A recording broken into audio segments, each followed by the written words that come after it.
Maraming salamat mga boss sa pagsubaybay sa buhay ni Harvey York. God bless po sa inyong lahat.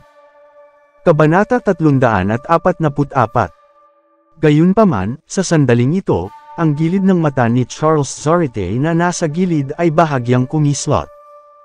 Pagkatapos ay inunat niya ang kanyang kamay upang pigilan si Louis Zarate at tumutol na magpatuloy ito. Bagaman ang mga kilos ni Harvey ay pabarabara at medyo mapaglaro. Kasabay noon, ito rin ay tila disente. Mula sa pananaw na ito, tila hindi nakikipagbiruan si Harvey. Tila narinig niya ang mga katulad na diskarte kung saan. Clank! Muling pinitik ni Harvey ang kanyang daliri sa porselana na vase. Inilagay niya ang tainga sa porselana pagkalipas ng ilang sandali, at tahimik na pinakinggan ito. Matapos gawin ang lahat ng iyon, ibinaba niya ang porselana at tumingin kay Master Shane Iswell. Sinabi niya pagkatapos, "Master, ibebenta mo ba ang bagay na ito?" Ngumiti si Shane at sinabi, "Kung may makakilatis ng halaga nito, maibebenta ko ito sa mababang presyo, $800,000. $800,000. Maraming tao ang napabuntong hininga, nang marinig ang presyo. Halatang peke ang bagay na ito. Paano niya ito maipagbibili ng $800,000? Kahit na nangangahulugan ito ng paggamit ng $800,000 upang bilhin ang pagkakaibigan ng mga naiswel, ang presyo ay masyadong mataas. Ang peking ito marahil ay wala pang ang $8. Kung nagkakahalaga ito ng $800,000, gusto ko ito. Dahil dito, inaako ni Harvey at sinabi ng hindi naghihintay para sa iba na magbid. Si Shane ay tumingin kay Harvey ng malalim at sinabi, "Okay, pagkatapos ay ibebenta ko ito sa iyo." Hahaha. Maraming tao ang hindi mapigil ang tumawa ng malakas matapos makita ang eksenang ito. Nababaliw na ang live-in na manugang na ito. Talagang inalok niya na bilhin ang peking ito sa halagang $800,000. Meron ba siyang ganoon kalaking pera? Si Louis ang unang nangutya. At sinabi niya, "Boy, hindi ka ba nakakatawa? Kumikilos ka pa rin na parang may nakuha kang big deal. Maaari ka bang makakuha ng ganitong pera? Ang bagay na ito ay nagkakahalaga lamang ng hindi hihigit sa $8. At ngayon, kung umasta ka, parang nakamit mo ang kalamangan." Tama iyan, sinabi ni President Zarate na ito ay peke. Huwag ka nang magpanggap. At ngayon, wala kang susubukan. Sinabi lamang ni Shane ngayon lamang na ang lahat ay maaaring makapag-komento dito ng malaya. Sa makatuwid, ang lahat ay tila walang konsiderasyon sa ngayon. Bukod dito, ano ang masama sa pagtawanan, ang live-in na manugang na ito? Hindi ba niya nakita na nangunguna sa pangungutya sa kanya ang estudyante ni President Zarate? Parehong master at estudyante ang nangungunang awtoridad sa antique industry ng Niamey. Si Rosalina Iswell ay may magkahalong damdamin sa gitna ng pagtawa. Bagaman mabuti na binili ni Harvey ang item ng mga naiswell, pinagmukha nitong sinungaling si Harvey. Ang mukha ni Mandy Zimmer ay dumilim mula sa malayo, at ang kanyang mga mata ay puno ng disappointment. Inakala niya noong una na ang kanyang asawa na live-in ay may sasabihin na iba, na ikasisilaw ng ibang tao. Hindi niya akalain na mabilis siyang magtatapos sa isang conclusion. Hindi ba ito nagpapahiwatig na puro tsamba lang ito para sa kanya dati? Si Zach Zimmer ay nanunuya, kahit nakaluhod siya sa lupa, masungit na sinabi niya. Sinabi ng basurang ito na nais niyang bumili ng peke sa halagang $800,000. Kailangan kong makita kung saan siya kukuha ng pera. Kami, ang pamilya Zimmer ay hindi tutulong sa kanya na bayaran ito. Kakaiba ang tingin ng lahat pagkatapos nitong sabihin. Kung ang pamilyang Zimmer ay hindi tutulong sa live-in na manugang na ito upang mabayaran ito, at kung hindi niya makuha ang pera, na-curious sila kung paano haantong ang mga bagay ngayon. Ngumiti din si Charles Zarate sa sandaling ito. Pagkatapos ay tumingin siya kay Harvey at sinabi, "Minsan ang mga kabataan ay dapat maging mapagpakumbaba. Kung hindi ka aangat sa ilang mga pagkakataon, hindi ka mapapahiya." Matapos sabihin ito, mas lalong naghambog si Charles. Walang mas magpapasaya sa kanya na makita si Harvey na napapahiya sa harap ng lahat. Pagamat walang sinabi si Rosalie, may bakas din ng pagsisisi sa kanyang mga mata sa sandaling iyon. Hindi niya akalain na ang lalaking minamahal niya ay ganoong klaseng tao. Tanging ang ekspresyon ni Shane ang hindi nagbabago sa karamihan ng tao, inunat niya ang kanyang kamay at tinapik ang balikat ni Harvey.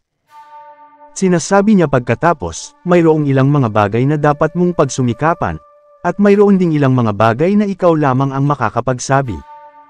Naiintindihan mo ba kung ano ang ibig kong sabihin? Ngumiti si Harvey at sinabi, hayaan mo lang sila. Wala akong pakialam sa kung ano ang iniisip ng ibang tao.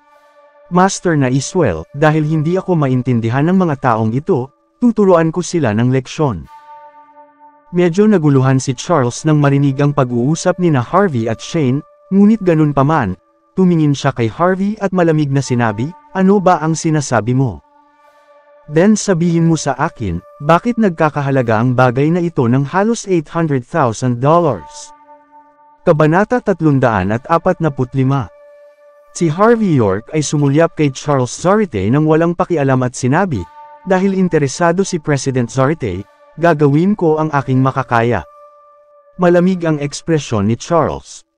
Tiyak na kinutiya siya ni Harvey, ngunit nais niyang makita kung ano ang masasabi ng maliit na batang ito.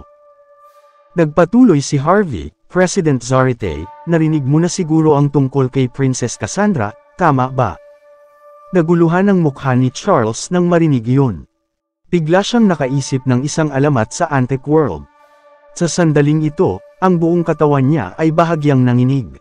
Sinabi niya, ibig mong sabihin. Speaking of which, patuloy siyang umiling at sinabi, imposible, imposible ito.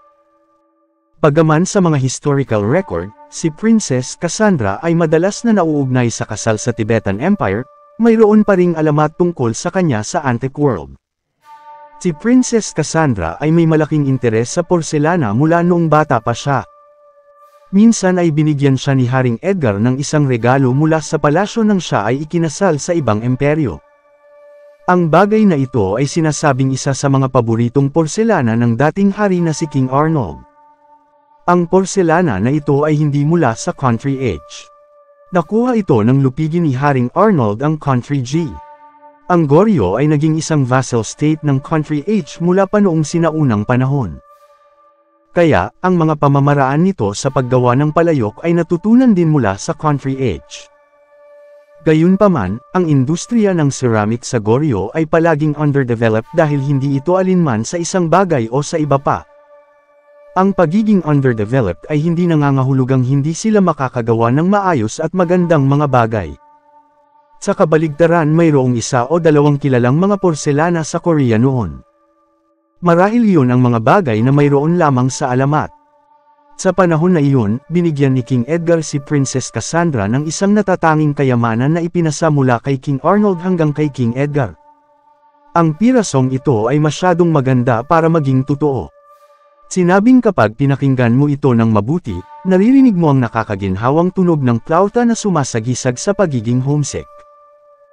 Sa makatuwid, ang pirasong ito ay may pangalang, Once Bottle, na nagsasaad na miss na ng Princess Cassandra ang kanyang bayan. Ang pirasong ito ay lumitaw ng maraming beses sa kasaysayan ngunit naligaw din sa huli. Pinaniniwalaan na ang huling beses na lumitaw ito ay sa panahon ng digmaan ng mga warlords ng Country H at pagkatapos ay hindi na ito narinig muli. Hanggang ngayon, walang nakakaalam kung meron nga talaga yung Once Bottle na ito o kung ito man ay nawasak. Matagal na itong isang walang hanggang misteryo. Sa makatuwid, basta na lang naisip yun ni Charles nang banggitin ni Harvey si Princess Cassandra. Gayunpaman, paanong ang peking ito ay ang maalamat na Once Bottle? Imposible ito. Dilito ba ang alamat na ito sa Niemhey? Bukod dito, binili ito ni Shane na Iswell sa halagang $15 lang. Ang bagay na ito ay isang napakalaking kalokohan. Sa sandaling ito, ang ekspresyon ni Charles ay patuloy na nagbabago at lahat ng tao sa paligid ay nasisilaw. Nagpatuloy si Harvey, President Zarate, please pakitingnan ng mabuti. Bagaman ang hugis ng porselana na vase na ito ay pareho sa estilo ng Country H, mayroon itong estilo ng Goryeo. Ito ay pulido dahil espesyal na kultura ng Goryeo na tanging sila lamang ang makakagawa ng bagay na ito na hindi isda o ibon. Ang bagay na ito ay malamang ay ginamit ng royal family noon. Ang mga ganoong bagay ay napakaliit. Bukod dito, mukhang napakabago pa at moderno kung titingnan mo ang kulay nito, pero dahil mayaman sa perlas ang Goryeo. Kung kaya, dinurog nila ang mga ilang perlas at pinaghalo ang pulbos dito upang bigyan ito ng isang iridescent glazing effect. Kung hindi ka naniniwala sa akin, pwede mo itong ipadala para dumaan sa carbon element identification. Hindi mahirap alamin ang edad at komposisyon nito. Pagaman mababa ang kanyang boses, frank kanyang sinabi ito. Ang lahat ay naguguluhan, maliban kina Shane, Rosalina Iswell, Charles, at Louis Zarate. Walang nakakaalam kung ano ang pinag-uusapan ni Harvey. Goryeo. Princess Cassandra. Magkaugnay ba sila? Di ako masyadong nag-aral. Huwag mo akong lokohin. Sa oras na ito, ngumiti si Shane at sinabi, Aba, Charles, walang kalokohang sinabi si Harvey. Ito ang maalamat na Wentz bottle. Maraming salamat sa patuloy niyong pagsubaybay sa kwentong ito, Goryeo. Princess Cassandra. Magkaugnay ba sila? Di ako masyadong nag-aral. Huwag mo akong lokohin. Sa oras na ito, ngumiti si Shane at sinabi, Aba, Charles, walang kalokohang sinabi si Harvey. Ito ang maalamat na Wentz bottle. Maraming salamat sa patuloy niyong pagsubaybay sa kwentong ito, nagkamali kayo ng inapi. Cover by ECTV Stories. Mabuhay po kayong lahat mga idol. Kabanata 346. Ito ba talaga ang Cassandra's Wentz bottle? Nanigas ang facial expression ni Charles Zarate, pagkatapos ay nagbago ang kanyang ekspresyon mula sa pagdududa at sa pagkagulat. Hindi siya makapaniwala. Alam niya ang tungkol sa Wentz bottle, pati na rin ang importansya ng bagay na ito. Ang mga taong nalilito ay nagulat sa sandaling ito. Maaaring hindi nila alam kung ano ang Wentz bottle. Gayunpaman, madali nilang masusuri na ang porcelain vase na ito ay talagang mula sa 17th century mula lamang sa tono ng boses ni Shane na Iswell at ang pagkagulat ng labis ni Charles. Bihira ang mga ganitong bagay, at sa sandaling ito, ay may kaugnayan sa royal family, hindi mabilang ang presyo nito. Samantala, si Rosalina Iswell ay nabigla rin. Si Mandy Zimmer na hindi kalayuan ay medyo walang imek. Harvey York, kaya ba niyang ma-identify ang legendary antique? Siguradong naiintindihan ng dalawang kababaihan na napatigil muli ni Harvey ang lahat sa sandaling ito nang makita nilang natuwa si Shane at gulat na gulat si Charles. Sa sandaling ito, magkaiba ang pagtingin ng lahat kay Harvey. Bagaman isang walang silbing son-in-law ang lalaking ito, hindi mahulaan ang kanyang paraan ng pag-a-appraise ng mga antique. Isa siyang Red Horse Master. Samantala, ngumiti si Shane at sinabi, Harvey, hindi ko inaasahang malalaman mo ang tungkol sa porselana. Noong una kong makita ang Wentz bottle na ito, naisip ko rin na peke ito. Pero habang iniisip ko ito, mas nagduda ako sa naging judgment ko, kaya binili ko ito.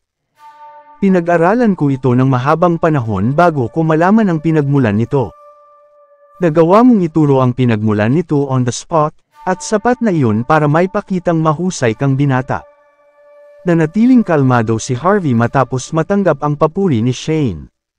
Para sa kanya, kasiyahan lamang ang pag-a-appraise ng mga antique, at ayaw niyang magkamit ng anuman sa bagay na ito. Kung hindi dahil sa paulit-ulit na panggagalit sa kanya ni Charles at Louis, walang siyang balak na makisali. Sa oras na ito, may isang hindi makapaghintay na sabihin, Master na Iswell, dahil hindi peke ang Wentz bottle na ito. Magkano ito? Ngumiti si Shane at sinabi, generally, hindi mabibili ng pera ang ganitong klaseng bagay. Hindi ganoon karaming tao sa Niamey ang na-realize ang halaga nito. Kung ma-auction ito, sa palagay ko ay pwede lamang itong mabenta ng ilang daang libong dolyar. Ngunit kung makakarating ka sa provincial town, ang presyo ng bagay na ito ay hindi bababa sa ilang milyon, marahil ay higit pa doon. Maraming tao ang agad na hinihingal sa gulat at sobrang nainggit habang nakatingin kay Harvey matapos magsalita si Shane. Kumita lamang ba ang live-in son-in-law na ito ng higit sa $800,000 sa isang iglap? Ano pang mga negosyo ang may malaking kita bukod sa pagbebenta ng mga antek? Sa oras na ito, maraming mga tao mula sa malalaking pamilya na nagnanais na mangolekta ng mga antek ang lumapit at sinabi, "Boy, mukhang hindi na masama ang Wentz bottle. Iniisip ko kung pwede mo itong ibigay sa akin. Magbabayad ako ng 1.5 milyon. Bibigyan kita ng 12 milyon. 13 milyon. Ang mga taong nagsabing ang bagay na ito ay peke ngayon lang, ay labis na nakikipaglaban sa porcelain vase sa sandaling iyon. Pinibenta ni Shane ang bagay na ito, at mayroon itong isang makasaysayang background. Kung itinago ito ng ilan pang taon, hindi na matatansya ang halaga nito. Gayunpaman sa sandaling ito, habang lalong nakatingin si Shane kay Harvey, lalo siyang humanga sa kanya. Hindi pa niya nakikilala ang binata dati, na may ganoong paningin sa antique industry. Kung pumasok siya sa mga naiswell, siya ang magiging tagapagmana ng mga negosyo ng mga naiswell. Sayang at ang lalaking ito ay ang live-in son-in-law ng pamilya Zimmer. Mukhang kailangan niyang maghanap ng pagkakataon para magkaroon ng magandang pag-uusap kasama si Harvey. Kung iisipin ang personalidad ni Harvey, pwede niyang daanan sa santong paspasan si Harvey. Pwede niyang subukan iyon. Kalaunan ay nakahanda ang pamilya Zimmer na makita si Harvey na magmukhang tanga, lalo na si Zack Zimmer na pinahiya kanina ni Harvey. Bukod sa hindi nila nasaksihan si Harvey bilang isang payaso, nagngit-ngit din ang mga ngipin nila dahil sa ninakaw niya ang palabas. Bakit? Paano nagawang makilala ng isang walang silbing tao ang Wentz bottle? Paano nagawa ng isang walang silbing tao na gumawa ng milyon-milyon kung gustuhin niya? Sa kasong ito, hindi ba sila ituturing na basura din? O baka, may nakakaalam na dito kung ano ang bagay na ito, pero nagkukunwaring hindi niya alam. Sa sandaling ito, isang hindi sumasang-ayon na boses ang narinig. Kabanata 347. Ang lahat ay walang malay na tumingin sa paligid. Si Luis Zarate ang nagsalita. Sa sandaling ito, puno ng paghamak ang kanyang mukha, at napakahalata ng ibig sabihin. Marahil ay sinabi ni Shane na iswell kay Harvey York ang tungkol sa Wentz bottle. Maraming mga tao ang napaisip sa mga sinabi niya. Si Charles Zarate ay ang presidente ng NIME Antique Dealers Association. Hindi niya nagawang ma-identify ang Wentz bottle, ngunit nagawa ito ni Harvey. Parang may hindi tama tungkol dito. Gayunpaman, pinahiwatig ni Luis na tinulungan ni Shane si Harvey para mandahil sa sandaling ito. Walang naglakas loob na sumang-ayon sa kanya. Hindi sila natatakot na ma-offend si Harvey, natatakot lamang silang ma-offend ang mga naiswell. Kalmadong sinabi ni Shane, "Luis, sinasabi mo ba na pinagtatakpan ko si Harvey?" Magalang na sinabi ni Luis, "Master na iswell, hindi yun ang ibig kong sabihin." Hindi ko maiwasang medyo malito. Paano niya na-identify ang porcelain vase? Kahit si Master ay nagkamali. Bahagyang nakangiti si Shane. Sinabi niya pagkatapos, "Kung ganun, ano sa palagay mo?" Magtuos ulit sila, ngunit sa pagkakataong ito ay hindi pwedeng galing sa mga naiswell ang item. Malamig siyang tumingin kay Harvey matapos siyang magsalita. Hindi siya naniniwala na kayang talunin ni Harvey ang kanyang guro nang walang tulong ni Shane. Okay. Hindi tumanggi si Shane. Bagaman, napakawalang galang ng ugali ni Luis, siya ang nagsabi na malayang makapagsalita ang lahat. Kung sobrang makitid at maliit ang pag-iisip ni Shane, wala siya sa kinatatayuan niya ngayon. Hindi nagtagal may dumating na isang lumang wooden box alinsunod sa utos ni Shane. Ang taong may hawak sa wooden box ay master ng isang first class na pamilya sa NIME. Ngumiti ang master pagkatapos at sinabi, "Master na Iswell, President Zarate, at Harvey, dahil pareho kayong maglalaban-laban ngayon, nagkataong may dala akong painting na nakuha ko ilang taon na ang nakalipas. Hindi ko alam kung authentic ito o hindi. E-appraise natin ito ngayon." Pagkatapos niyang magsalita, hinaway niya ang kanyang kamay at isang antique painting ang lumitaw sa harap ng lahat. Sa painting na ito, isang kahangahangang tigre ang umakyat sa isang malaking bato at umuungol patungo sa kalangitan. Meron ding isang burol sa gilid na mukhang sobrang lakas. Tiger Howell Mountains. Ang dalawang salita. Nakasulat ang Jasper Higgins sa baba ng painting na ito. Merong higit sa 100 mga selyo. Painting ni Jasper Higgins. Excited ang lahat na naruroon nang makita ang pangalang ito. Kahit na si Shane ay sinabi sa paghanga, Tiger Howell Mountains ni Jasper Higgins. Isa itong magaling na painting. Kung tunay ang painting na ito, ang halaga nito ay magiging katumbas ng Wentz bottle. Ang mga antique ay nahahati sa 5 pangunahing mga kategorya. Painting at calligraphy, porselana, woodenware, funerary wares, jadeware. Kinilala sa buong mundo na ang painting at calligraphy ang may pinakamataas na halaga ng cultural relic sa 5 pangunahing mga kategorya. Ito ay dahil ang painting at calligraphy ang pinakamahirap preserba sa lahat ng mga antique. Ang mga bihirang bagay ang karaniwang pinakamahal. Kung ang Tiger Howell Mountains na ito ay lumitaw sa Niamey noong mga unang taon. Ngunit pagkatapos, hindi na ito narinig muli sa paglaon. Gayunpaman, hindi inaasahan na lumitaw ulit ang painting na ito ngayon. Gayunpaman, hindi pa rin alam ang authenticity ng painting na ito sa ngayon. Bagaman nasa sabik ang lahat, makatwiran pa rin ang kanilang pagkilos. Tumingin sandali si Shane sa Tiger Howell Mountains, at sumulyap kina Charles at Harvey. Sinabi niya pagkatapos, Charles, Harvey, paano kung gamitin ninyo ang Tiger Howell Mountains na ito para magkaroon ng rematch? Bumalik ang mukha ni Charles. Pagkatapos ay mukhang kalmado siya pagkatapos pakinggan iyon at sinabi, whatever, basta sang-ayon si Harvey, wala akong pakialam. Saglit na hindi nakaimik si Harvey. Ang dalawang iyon, ang master at estudyante ay masyadong similar na nagmula sila sa parehong halma. Pareho silang walang kahihiyan. Malinaw na nais ni Charles na gamitin ang The Tiger Howell Mountains para maging patas ang score sa pagkakataong ito. Gayunpaman, kumilos pa rin siya na parang hindi ito big deal. Hindi ba natatakot ang matandang lalaking ito na magpanggap siya hanggang masiraan siya ng ulo? Tila ang kamangmangan ay lubos na kaligayahan.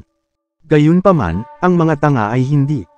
Si Charles ay isang tanga sa paningin ni Harvey sa sandaling ito. Kaya, bakit niya siya bibigyan ng pagkakataong magpakitang gilas? Maraming salamat mga idol sa patuloy na pagsubaybay sa kwentong ito sa buhay ni Harvey York. Hanggang sa muli.